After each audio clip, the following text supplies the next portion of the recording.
Hello, everyone, and welcome back to ISRM Voices. This series is about people and the human behind resilience, safety, and leadership. Every guest here is a member of the Institute of Strategic Risk Management, and each story reminds us that risk management is never just about systems or plans. It's about people, purpose, and care. Today's guest is Jordan Myers. If you ever crossed behind a finish line or danced at a festival or passed a mural in Vancouver, there is a good chance that Jordan had something to do with it. He helped shape how this city gathers, celebrates, and stays safe. And I'm very happy to have him here today. Jordan, welcome to ISRM Voices, my friend. Thanks, Thanks, Musaab. Musaab. So, Jordan, let's start with where it all began. What was Portland like when you grew up back in the early 90s? Yeah. So just being, I would say, Portland in the late '80s, early '90s was an analog world. It wasn't yet quite connected. The internet was definitely in its infancy. So, definitely you heard a lot of things. It was, through word of mouth. You definitely still read newspapers, got to go and see shows. $2 Tuesdays to see a lot of famous bands that came up and around Seattle and Portland in those times. So it's definitely very lucky to be in that time, in that period. I didn't know. I don't know anything different than going out, see music, or going watching people make art, in all these all age clubs. It was just a different time and a different place. And you start to discover when you travel elsewhere, and as I got older, that was not the same experience that many people had in high school and just as they were leaving high school. But yeah, definitely Portland was unique. It was definitely a city in transition, but it was definitely a place where it was really about taking over public spaces and just building community, and that came together a lot through music and art. And Portland's a very weird place. Being a clown is an actual profession in Portland, as is, there's definitely talks of people, like coffee is definitely something that, although Seattle gets a lot of the credit, it was definitely Portland definitely rode on those coattails, and coffee's important. It's also just as wet as it is in Seattle. Or currently here in my home of Vancouver, it rains, 8 months out of the year. But yeah, there's, I think the great thing about living on the West Coast is that you're really close to the mountains, the ocean, and definitely the urban centers. But yeah, a lot was happening, and we just felt like that we were at the apex of it in the early '90s for sure. Great. And I have a question for you. Like, there's a phrase that says, and you mentioned it, keep Portland weird. What does that mean for you, Jordan, personally? And if there is any, a lesson or something that you can share from this. I I think it's you can have serious responsibilities, but never take yourself too seriously. I think that there's a diversity of thought and diversity of how people show up in Portland. That is, it's definitely counterculture and definitely embraces counterculture. But I think also I think that's informed a lot of, how I think about the world, and that, maybe Anthony Bourdain maybe said it best. It's just like, you're not certain of anything. And when you're, when you're going someplace, you want to be a guest and be an ambassador of your home. And I think, like, if there's anything I can say is, like, I hope to show up in weird ways for people and embrace that weirdness, in that city, and maybe be an ambassador of Portland and other places, and obviously be open to learning. Great ambassador, of course. So at one point, you left all this creativity, weirdness, and art, and the city life behind you, and you joined U.S. Forest Service. What made you, or what made you take that leap? Why did you join Well, U.S. Forest? it's certainly like got come from a family of veterans, and I wasn't definitely inclined. My hair is very short now, and it has a very much of a military haircut. But my hair in the early '90s was much longer, down down to the middle of my chest, and there's doing doing federal work or civic, public work, and being of service is kind of one of those things that's definitely important in my family. But I also needed a way to pay for school, and federal service is definitely a good way to do that. I jumped into the Forest Service at a pretty young age and took on university just doing night school. But I think that that was definitely a big driver. I didn't actually know what I was getting into with the Forest Service. I just knew that it was going to be a way to help me pay for school. Great. So then after that, like, what do you think that experience taught you about safety or about people in general, being a member of the Forest Service?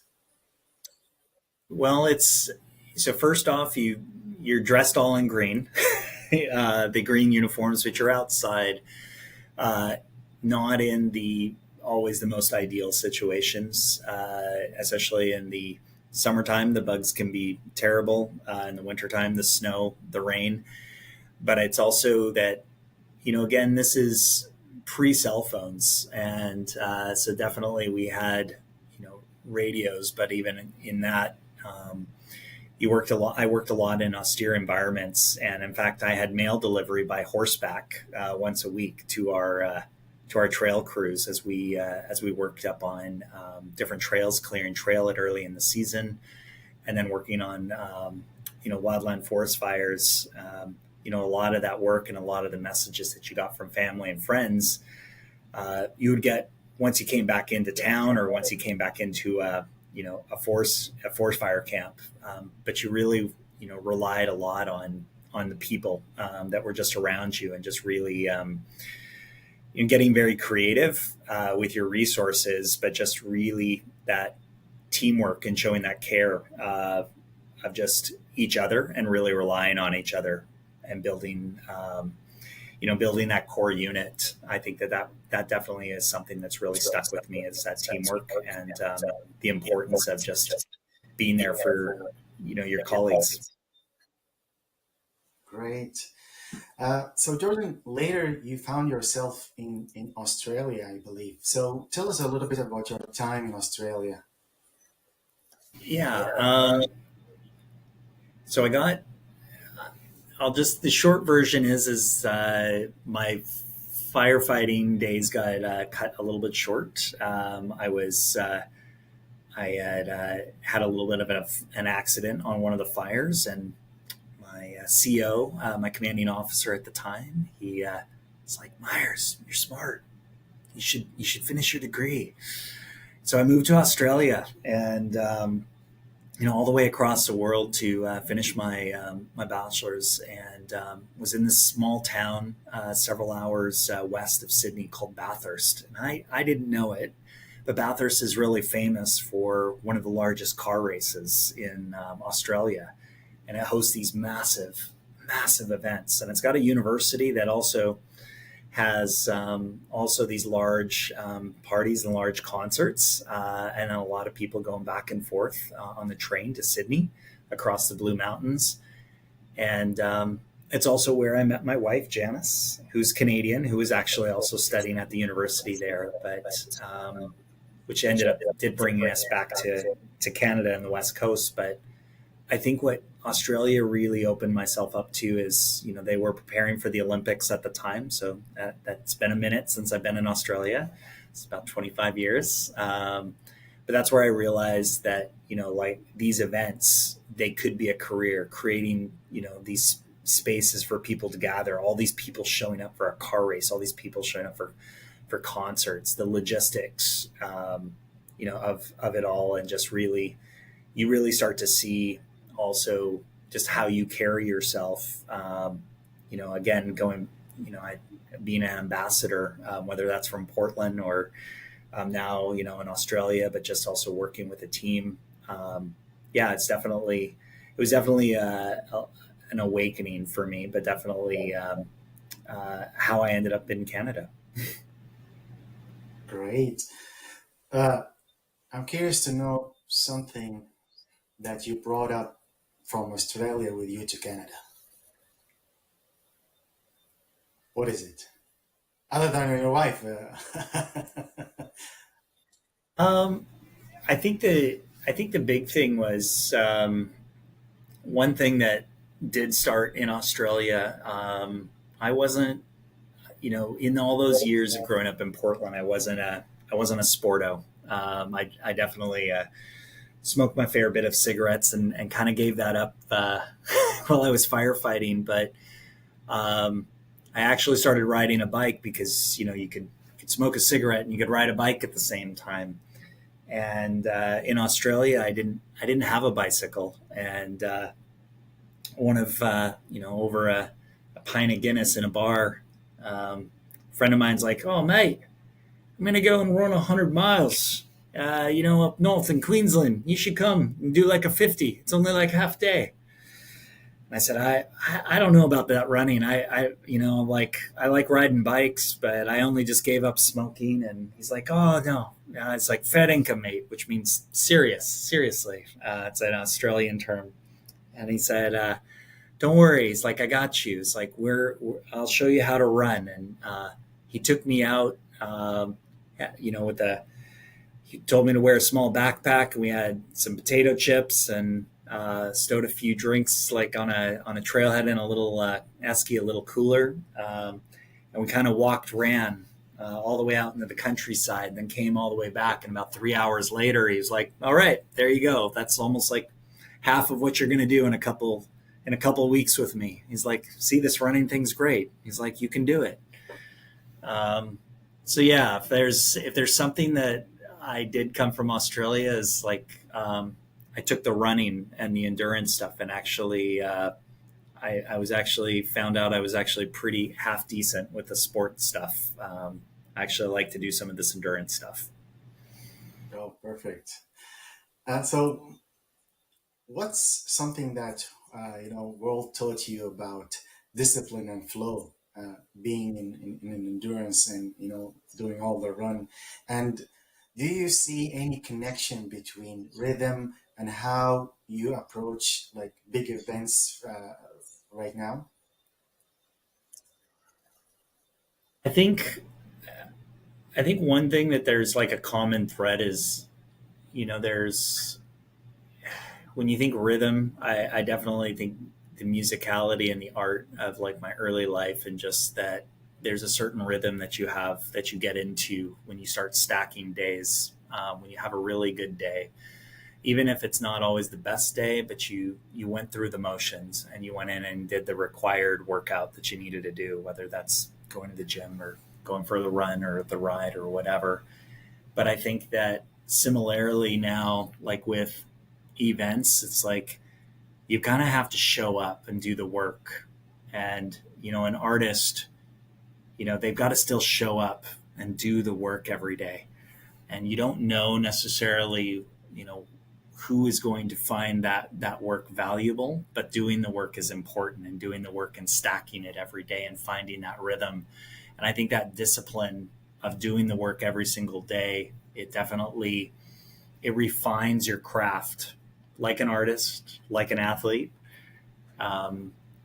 That preparation, it gets refined, and it definitely makes you sharper and better, so that when you are presented with something new and unique, whether that's, an event can be a different canvas of sorts, or it can be a different race, and it's like, well, I've never experienced that, but you're open to it, and your preparation, and you have the confidence of that discipline of showing up every day even when you didn't want to, of doing those risk assessments, of walking that site, of looking over those maps, of doing those reps, of just showing up and painting every day. I think that, or playing music, I think that rhythm, it definitely it plays out in that it prepares you for those unexpected moments where then you can show your creativity and you can be a little bit of an artist, even if it's with safety and risk. Well, that's wonderful. So let's fly to Vancouver now. You've been in Portland with the U.S. Force Service. You got your degree in Australia. You've been involved in sports, and then you came to Vancouver, and now you're leading the Vancouver City, safety projects, events. Uh, how did all that start? Um, well, I would say the short version is when you come to a new country, you don't always it doesn't always align. Your training from other countries doesn't always align with obviously the current training in the country, and you need to obviously go back and recertify. So a lot of my wildfire and medical training, my clinical training from the Forest Service didn't translate over here in Canada, nor did my my bachelor's in teaching experience. But one thing that did translate very quickly was I did volunteer and I did enjoy coming and helping out. And one of the immigrant programs was helping out with the Vancouver Marathon, and they needed a volunteer coordinator. And so I told my wife in time, I said, I think I'm going to become a volunteer coordinator for the Vancouver Marathon, kind of tying in some of those different interests. And I told her, in the next 3 years, I'm going to try and get a job at the Olympics. And that's really led to a series of, a lot of hard and deliberate work, a lot of different paths, whether it's been the Vancouver Marathon and working my way up from an entry level job to the top job as a race director and designing the current courses, to being at the Olympics, the Commonwealth Games, to eventually getting asked by the city of Vancouver to come on as their public safety manager. It's definitely been a journey, but even coming on doing public safety and I think part of that taking on going from the private sector and doing events and now in the public sector, and again wearing kind of that different uniform and being there for representing those pieces. There's a lot of crossover. As much as it's very diverse, there's a lot of crossover in terms of all these experiences. And there's definitely a lot of learning that continues to happen, being shoulder to shoulder with my colleagues in the Vancouver Police Department every weekend. But at its core, it's definitely again about it's about showing up and doing the work and looking out for other people, for sure. Perfect, perfect. So I know that you're someone who like to learn and develop every time. You studied leadership, you studied business. Why do you keep investing in learning, and why do you think it's important with all your Uh, experience? I think that I consider myself um, a specialist in some respects, but more of like I think that if someone thinks that they've got expertise, that's a red flag for me. I think that being curious and always, becoming, I think working at that becoming piece, I think has never really left. I feel like that I'm always interested in what's next. I definitely reflect on what I've done, and I'm very grateful for those experiences. And I've definitely had quite a few unique ones and a unique path. But I think that this learning, especially, just opens up so many more options, just in terms of how I can be of service and help to other people. But how can I also be creative in a way and bring in these unique experiences? And I think without, obviously putting myself in, other classes and obviously talking with other people, I think that that's and just in different different pieces. I think that's what sticks with me about ISRM. Like just to plug the network is that the diversity of professionals that are within ISRM, just within our Canadian cohort, is so expansive. And just your background, Musaab, and just to shine some light on you, is just I'm I'm so blown away by the diversity of your context and your experience and what you bring to our conversations. And I feel like if you're, it really demonstrates to me about, intentionally being creative in that context that you approach to risk. And I think that that's really important about why just staying curious and having that researcher's mindset of just how, what else am I not seeing here? What am I not thinking about? I think staying curious is a good thing. Oh, great. Thank you so much for your kind words. And this, creativity and being always wanted to do something in a new way, looking at it from a different angle. It's I think it's a skill and needed. Everybody needs to have it and need to sharpen it as well. So let's do some quick ones here. A coffee order on a event day. Sorry? Sorry, Coffee say that again. coffee order. Coffee order? Yeah. I'd just say straight espresso. Wow. Quick, strong, Okay. Perfect. just quick. Yep. And I know that you're a fancy dancer. So a go-to song when on a stress day. A song on a stressful day, I'd probably say probably something by James Brown. Just something late '60s kind of soul music, or early '70s, that big brass sound. Yeah. Okay. Great. So the other thing is most Vancouver thing about you now. Um, yeah, yeah, I would say Vancouverites are definitely known as being a fitter bunch. So probably an early morning run on the seawall, or even a cold plunge with some of my Movember friends that I raise money for every November. Perfect. So what is safety for Jordan Myers?